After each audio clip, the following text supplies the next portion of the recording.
You can't chew it on my lap.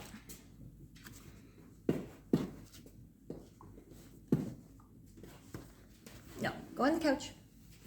Hi guys, I'm Kristen. Welcome and welcome back. Today it is the start of a reading vlog for the Pick My Next Winner for the month of July, which you guys voted to be Empire of Exiles by Aaron M. Evans.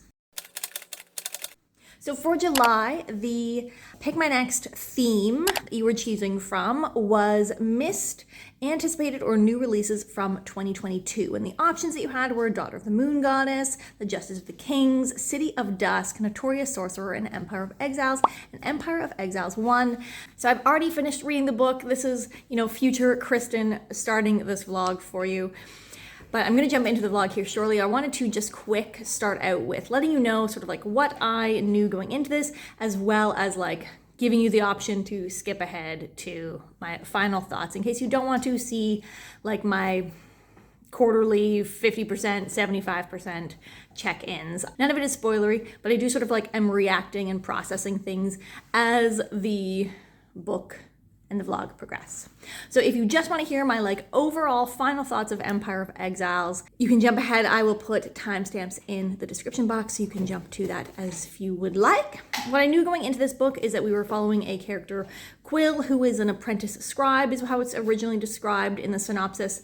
And he's on an errand to collect some magical artifacts from some archives, and within that he including a banner that was kind of the symbol for this past coup, this past rebellion 20-ish years or so in the past. He also witnesses a murder and gets sucked into this murder mystery where he is forced to team up with a young mage, a seasoned archivist, and a disillusioned, I think was the term used, but a detective as well. And so those are actually all of our POV characters, which is not clear in the synopsis. As you know is the case, so this is a multi-POV fantasy book. It is a very unique fantasy world, a very unique magic system. It has some pros, it has some cons. I get into those in detail as I work my way through the book, which you can watch. You can also jump ahead to hear my final thoughts on who I think should read this book and who should not. And we'll jump into it. Hello! Weirdest way to start a reading vlog. But I'm gonna do it anyway. So I'm lying down, I'm just like finally settling down for a nap today.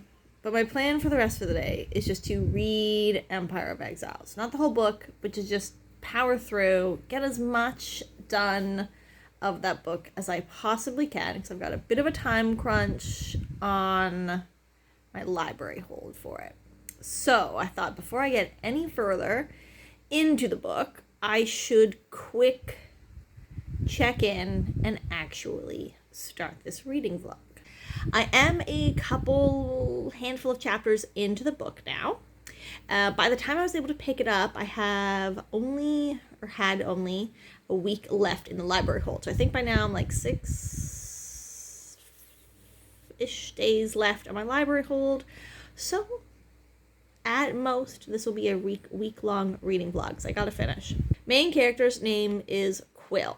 But he's not the only POV chapter the only POV that we're getting. We are actually getting a handful of other characters as well, which I will explain once I get into the world building. Setup here, actually the book starts with a flashback from like right after the attempted coup, and it's like these two brothers. The older one is the one that was the leader of the coup, and the other one wasn't involved, and he's been sent in by the emperor to sort of like get some confession, get some material. The other guy's about to be hung. He's about to be executed. But they kind of want to know some answers before this happens, so they send in the guy's brother. So that's the setup there, and we have this like back and forth between these brothers while the one brother is trying to get some answers. And then we jump forward 23 years in the future to our main character, Quill. Now, Quill is an apprentice, and it's very clear right out of the gate, they're at like this like archive place where all of these like artifacts from historical things from their history in the world, from all of the different various clans exist within these archives. And they're picking up some family artifacts, which include this flail that was like the sigil of the coup.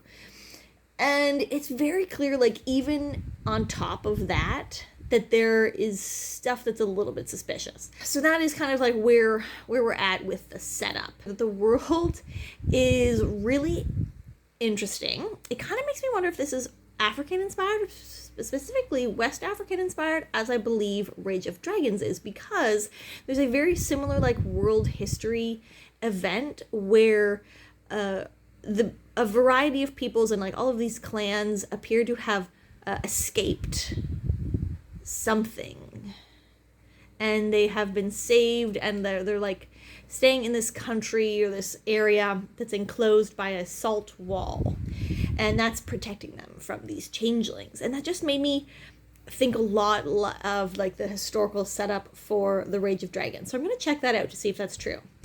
And at first I thought it was just like various clans like of people, because why would you think otherwise? But no, turns out there's a whole bunch of different kind of types of species in this book. We're talking like 3 eyes, one of which is for like seeing in the night, and like horned people, and there was people with like tentacles, and pretty sure like a bird type species as well. So, but there are also humans, and our main character Quill is a human. I will say that the world building I have found so far to be just fast. And I do generally enjoy being like thrown into a situation and like figure it out as you go. However, with all of these different clans, with all of the different species that aren't like being introduced in a slow, orderly fashion, and then on top of that, as part of what happens, then there's like a whole bunch of different types of like titles and roles and nobility and like people who are introduced really, really quickly.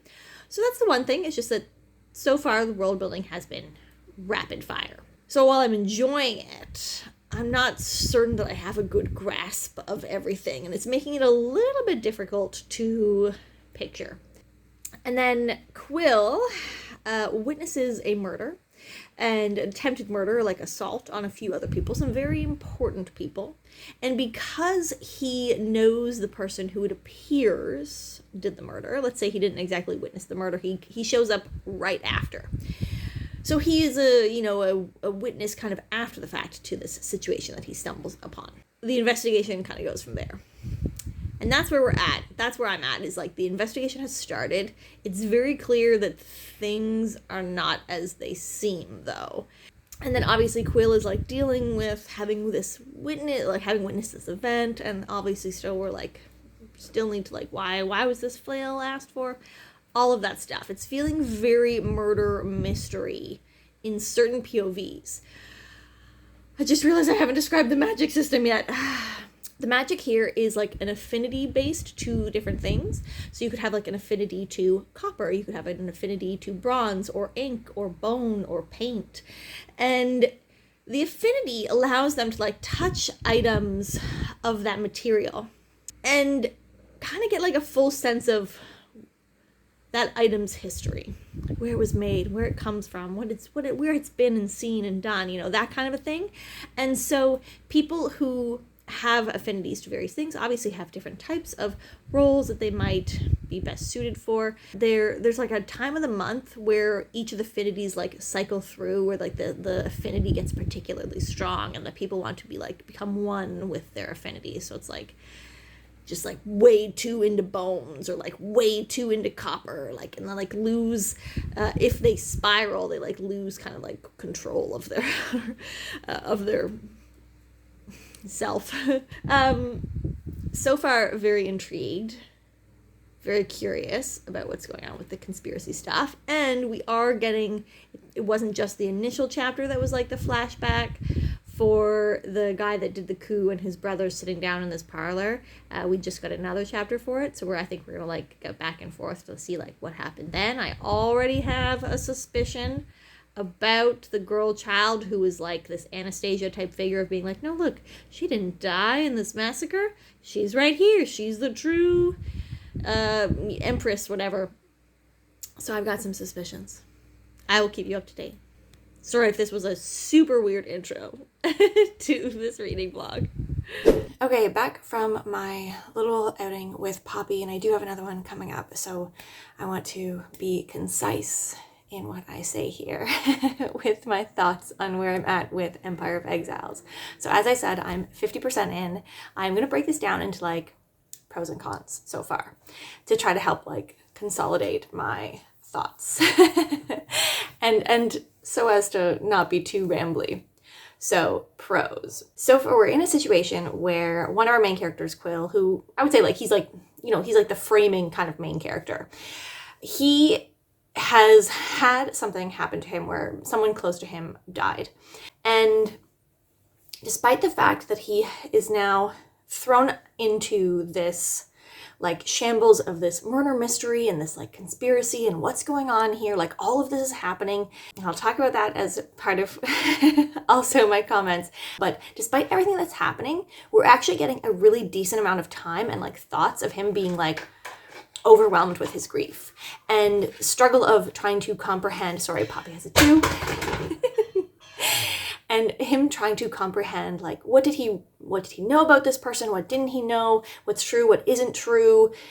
So I really, really appreciate that, because a lot of times when deaths happen in books, people get like swept up into the plot and it's like, who died? You know? So we're actually like seeing his grief and how he's dealing with that. And I really appreciate that. Like, I think that part is so realistic and so well done. And then additionally, because he is being thrown into this like conspiracy and what's happening, he is kind of trying to, because he doesn't necessarily trust the motivations of the people around him and their commitment to finding out the truth because of, you know, pressures of the wealthy and you know, the people involved. He doesn't trust that he's going to get real answers. And so he is trying to figure things out. The good thing is that he's not suddenly like, he's training, he's like a scribe who's training to be like, sort of like a lawyer in this world. And he's not like suddenly a really great detective, you know, which again, I think is something that books easily fall into. He is someone who had a very traumatic experience happen to him, lost someone, witnessed the traumatic thing is like he physically witnessed a traumatic event, lost someone close to him. Don't give me that look. Settle down. My goodness. And he's handling being thrown into this conspiracy in a way, hi puppy, that is realistic for someone who is not a trained detective. There's a little bit like, I just went through like a sequence where it's like, maybe it's them, blah, blah, blah. And then he'd like run into someone else. He's like, it could be them too. Like, and like listing off like the reasons or like the possibilities of their involvement. It's not clean cut per se. And that's part of the reading experience that I'll talk about as well. So it's not clean cut, but it's very realistic for this person who is suddenly in this situation. Other pros, I think, just like, I am very curious about what is happening. I think this is a very atypical read for me in that it is very, very mystery conspiracy focused. This has an interesting detective kind of a vibe, especially because one of the POVs that we get is one of the detectives involved. So it's got like a little bit of a murder mystery conspiracy thing, like suspense kind of thriller. It's not super suspenseful or thrilling. Don't read into that. But it's got elements of that, or at least more so than I am used to reading in the fantasy books where there is a mystery. So it's a very interesting and different tone from what I'm used to. And I would say it's probably like successful in the tone that it is maybe trying to create. I'll come back to pros if I can think of some, because I feel like I'm leading, both of these like pros have led smoothly into some of the cons, and that is that the rollout is a little bit scattered. Just with, not with all of the different POVs that are happening, but just like, and not even really with the pace. Because like, it's a short amount of days, I guess, but and stuff is happening. It doesn't feel fast paced, but it feels a little bit scattered in that you're like getting facts, like Quill is collecting facts, and then you're getting facts from the detective's POV, and then Uni has, you know, facts that she's gathering, and you're trying to like keep straight all of the names of the political figures involved. And it's like, it's a little bit, but it's like it's a little bit messy. It's a little bit messy and scattered in its layout, more so than I'm perhaps used to. And maybe this is the suspense thriller mystery kind of a feel that I'm not used to. And maybe that's normal for that, but I am feeling a little bit scattered. And especially because on top of that, there is like, the world building is still scattered, to use that word again. The pacing and what we're learning and taking in is just like a lot scattered. I wish that I was taking notes, to be honest, but I don't have time for that. That's just not who I am as a reader, to be honest. Maybe you could take notes if you read this book to help just keep on track of the people, because our characters are sort of like, they know the people involved, like the various witnesses to events, past possible co-conspirators in that coup. Are they related now? If so, how? All of that. And it's just like names and titles. And the names are very long. And so it's a little bit, I usually don't complain about that in fantasy books, about like terms and stuff like this. There's like the different types of peoples who all found refuge in this place. But then there's a couple different ways in which they're referred to. Like sometimes it's just their name, sometimes they're referred to as their species, name, and sometimes they refer to it from like the original name of the country from which they would have originally been from. So it's a little bit tough to juggle in the sense of like all of the different names and nicknames that were used in Gideon the Ninth, for example. Like, so there's just like a little bit of a lot. And I'm reading the ebook, so maybe there is like a good dramatis personae in the physical. I never follow that in ebooks because it's just like, I do not have the time to go back and forth for that. I don't care about it. That is something that I prefer physically reading. There is another con, I would say, is that there was some element of like just inconsistency with the detective character, in that they thought this one thing was weird. They were like, all of these statements are extremely similar. Doesn't that read off to you? And then somebody else potentially involved provides a possible answer, and he's like, why do they want me to think that? What do they? And it's like, why are you suddenly suspicious of this person who is providing you with like, hey, maybe you should look into that. Like, basically they said something that countered what the suspicious statements all said, and he somehow still found what they said to be a lie or like suspicious. And I'm like, but you didn't trust these statements. Why are you suddenly upset that this other witness is countering those? So just like that really bothered me. And then there's a little bit of this ham-fisting of a relationship happening. Now, I'm usually pretty good about picking up on when there's going to be a potential relationship. I'm like, when characters meet, I'm like, yeah, that's going to happen. I can read up on it. But we're getting two POV characters. Okay, there's multiple possible relationships. I was talking about one specifically, but I don't want to ruin it. But there's one of the potential relationships here is exclusively being created, or at least like the author is trying to make the reader see it, but only by other people commenting to those characters, like, hey, what's going on there? Like, and both the characters and me are like, where's this coming from? There was no hint of a relationship or like, vibes when they met. And so but everyone keeps on talking to them as if it's clear that those two are going to be a thing, and you're like, what is this? So I just like it feels like bad relationship building, and I would have no reason to peg these two as pairing up, other than that it's obviously going to happen because other characters are randomly saying stuff about it, and you're like, oh, okay, I guess there are vibes there. There aren't, but apparently there are. So it's not coming through in the scenes in which they are together, whether the dialogue or the inner dialogue of both of those POV characters. It's not coming through, but other people are seeing it. So that's where I'm at. I am enjoying it, but as I said, it's like very, very different from what I was expecting. It's just kind of an odd vibe, I guess, but it's not perfect in its execution from a writing and world building standpoint, and on that one specific case, like character development or character relationship interactions. I will update you probably at like the 3/4 mark as well, and we'll go from there. Okay, quick update for you, hopefully. I'm getting ready because I have to do some serious filming today. But the update is that I did make it like 80% of the way, 75-80% of the way into Empire of Exiles. But then I lost my library hold. I was in the middle of reading. Like I was reading a sentence and it just, boop, disappeared. So despite the fact that I knew that that was going to happen, like I knew that I only had a week, I knew that I was losing it that day. I didn't actually know like what time, and I really thought I could power through. But it was a little bit tough because we had a visitor, a friend of Dave's, was visiting us that week.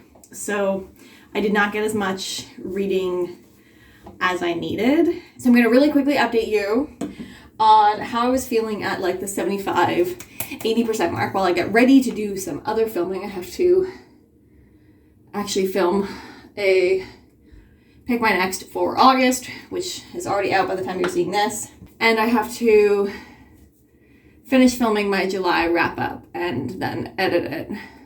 I don't really feel like my opinion has changed all that much since I last checked in. I feel like the pros were still the pros.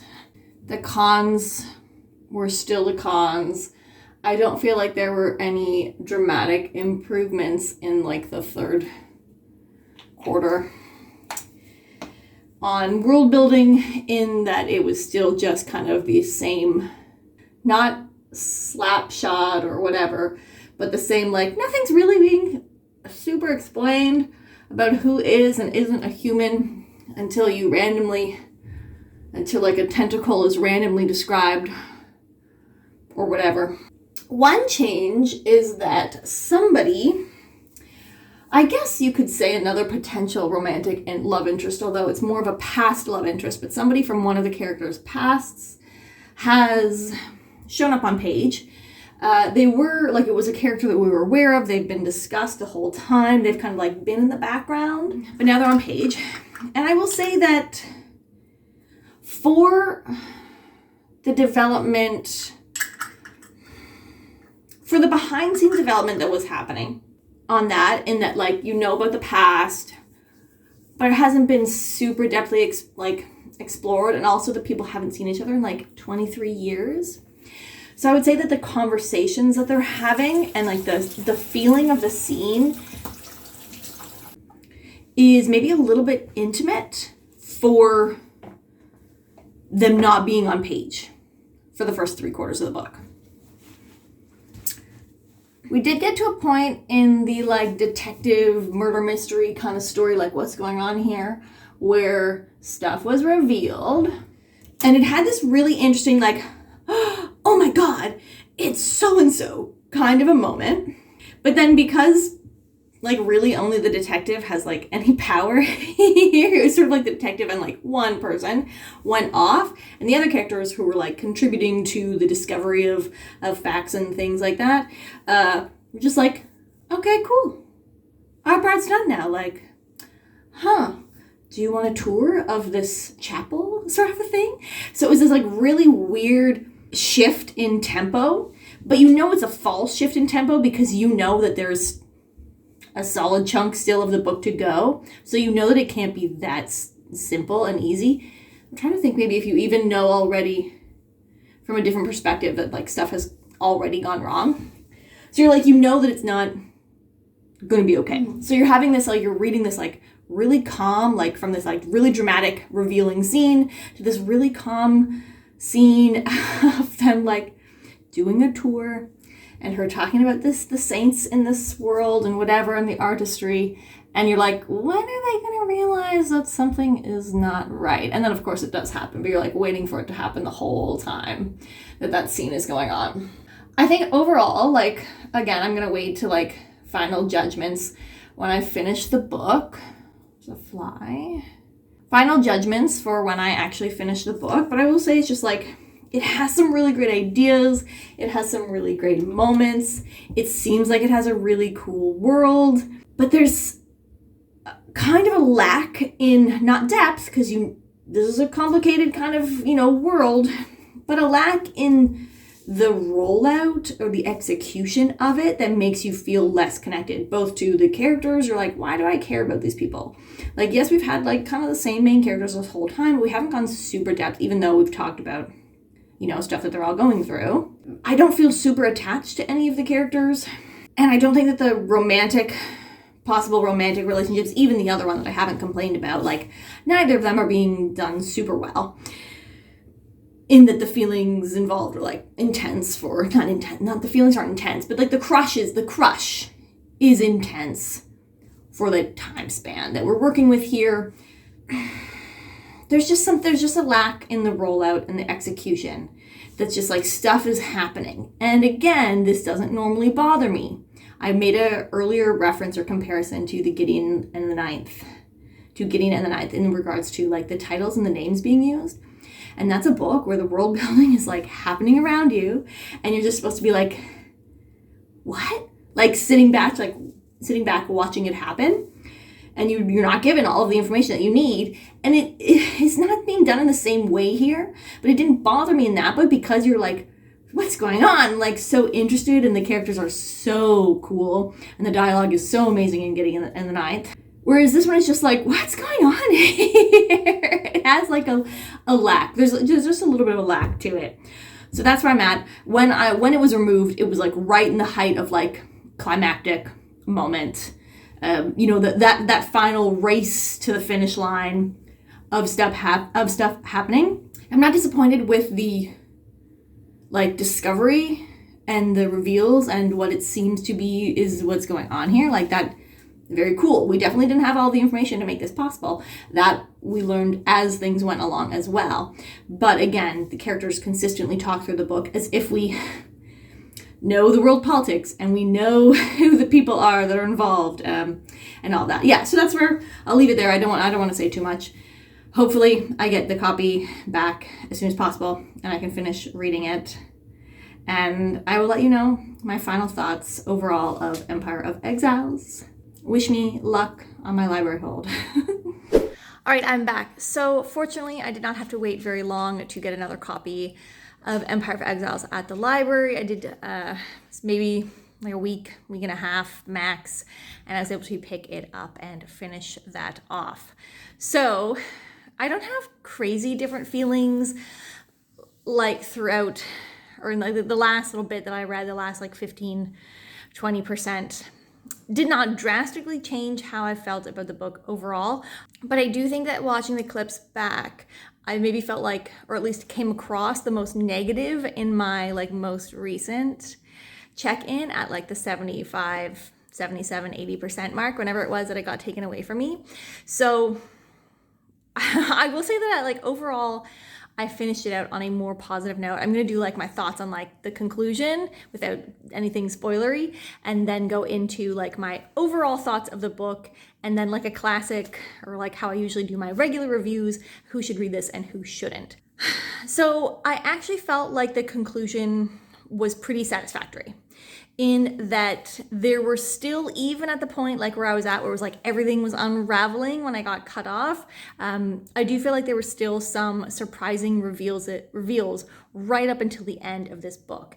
I wouldn't necessarily use the word cliffhanger, but I mean a little bit, but not in like in the middle of action, more of just like, hey, here's a thought, and then the book ends. Yeah, there were still some reveals, some really shocking, really interesting reveals right up until the end of the book as things were still rolling out. So it still felt kind of dramatic, even though like the actual action scenes were done. I almost feel like the conclusion, like because it did such a good job of like sprinkling in some, hey, what if kind of type stuff, made me feel more positive about it than that, you know, the 50 to 75% mark where I was feeling like, okay, we get it. Like the world building's the same, this ham-fisted relationship, whatever.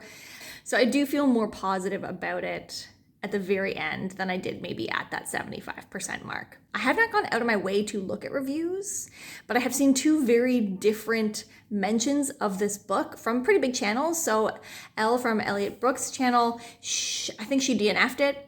And she was talking about the world building, like the stuff that I mentioned with like introducing people and then like suddenly a tentacle being described. Like she straight up uses that exact same example of being like, what is going on here? And like just like not being into it, with like having no idea of what's going on in the world. And I agree with that, obviously. And then I saw Reagan from Peru's Project also mention this in an underrated video that she did where she mentioned that she gave this book 5 stars. So like totally different extremes there. And I'll say in my like who should read this and who should not read this why I think that is. Because it's definitely not going to work for everyone.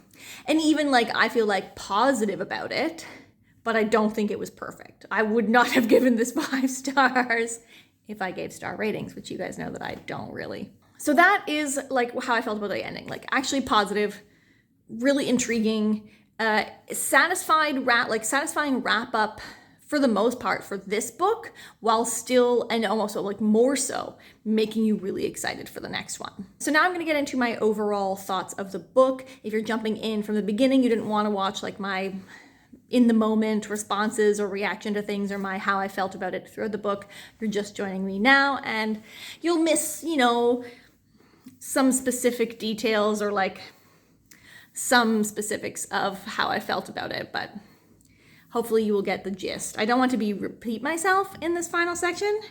So if you're up for watching the whole vlog, I think that you should. So if I was to summarize my like overall thoughts on this book, I would simply say that I think it had a lot going for it, a very unique feel if the execution wasn't perfect. And I think that is like a very reasonable thing to expect, but I am very interested to see if the writing itself changes in the next book or if it's going to have this kind of slightly chaotic feel all throughout. But that it brought a lot of really, really unique new things to the table in the world, the magic system, the kind of like tone and vibe of the book even. I felt like, while like it's not, totally new to do a conspiracy or, little hints of like, what do we really know about the world? Or even like affinity magic, but I think this is a unique magic system for sure. But yeah, I feel like it brought a lot of new, unique things to the table. But it also did not have the best relationship building, even though the relationships like have not come to full fruition at the end of this book, but that there are 2 potential couples here. I don't think that was done in the way that I would have preferred. One felt very ham-fisted in that it was not clear in the interactions between the 2 characters and was more just created by the people around them commenting on like, hey, what's going on here? And you're like, nothing, what are you talking about? The world building was really chaotic and the descriptions oddly missing. When you have unique de novo species involved, intermingling, many different ones intermingling with human populations.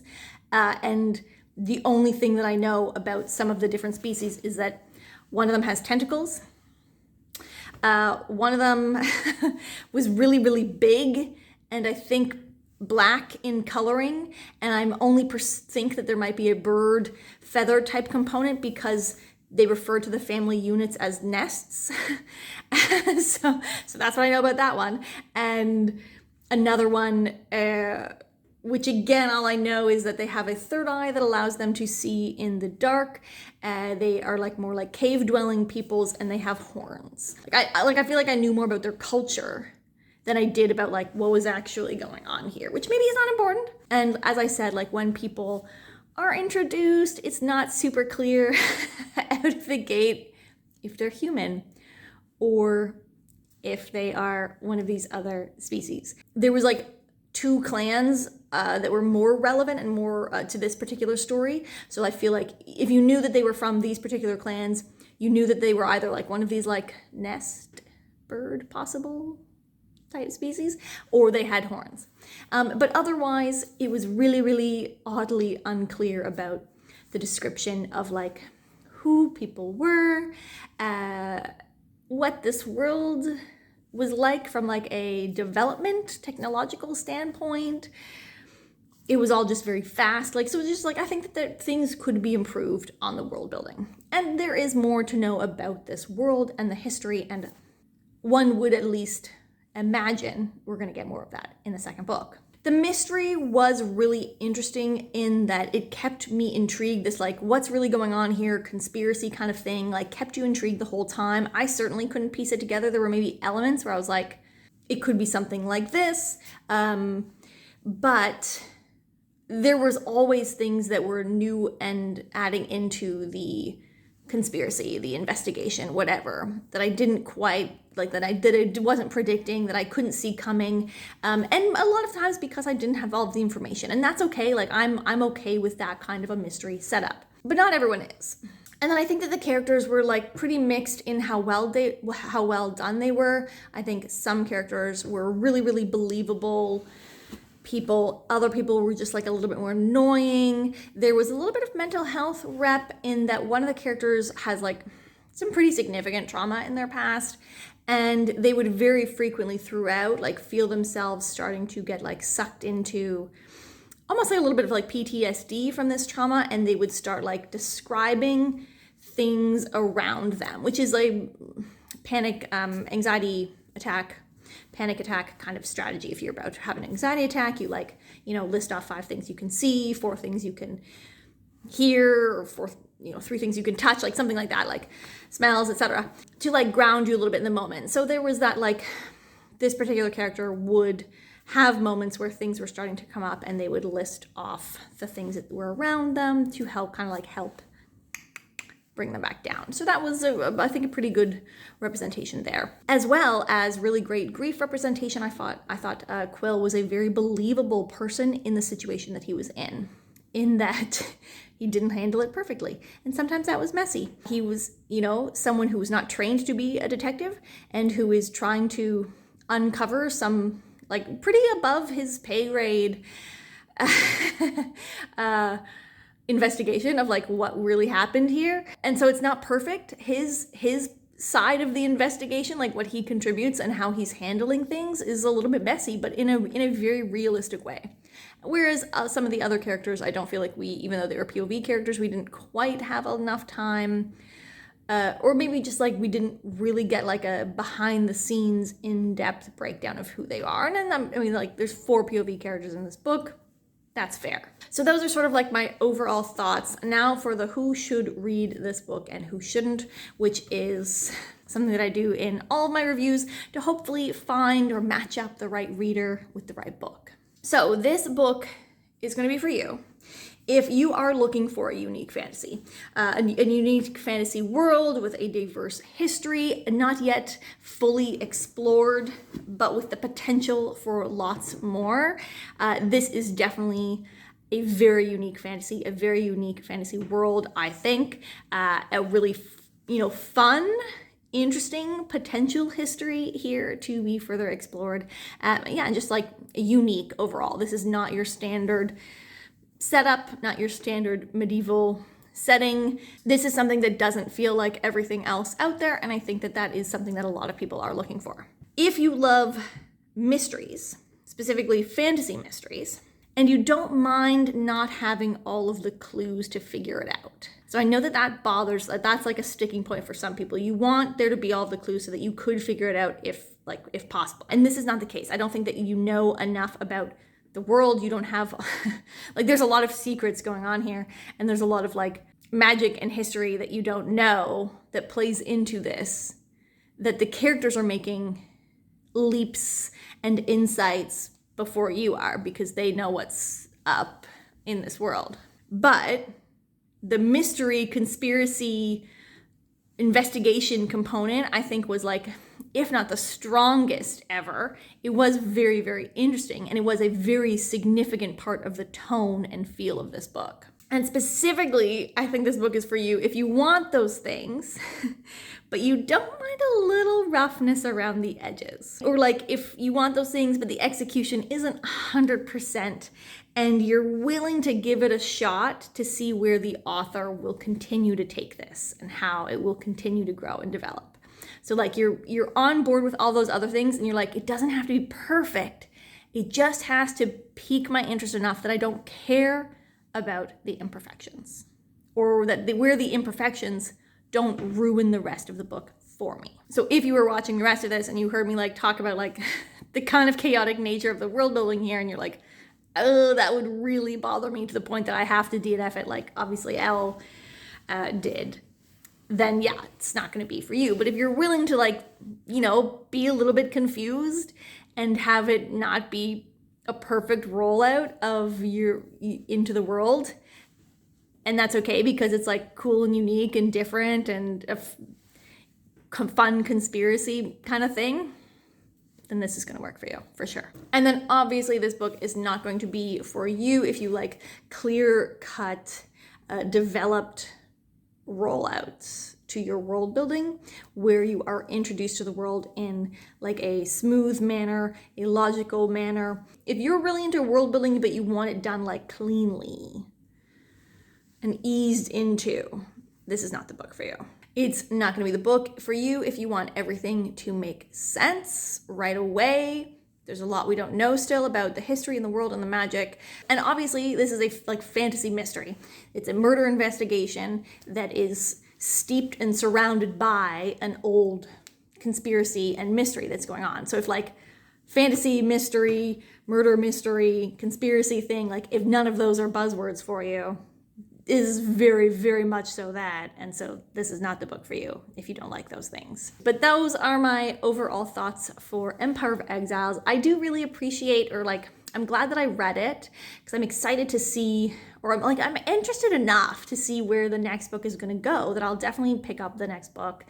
I feel like there was just enough fun ideas and questions introduced in that last final bit to really pique my interest to pick up the next book.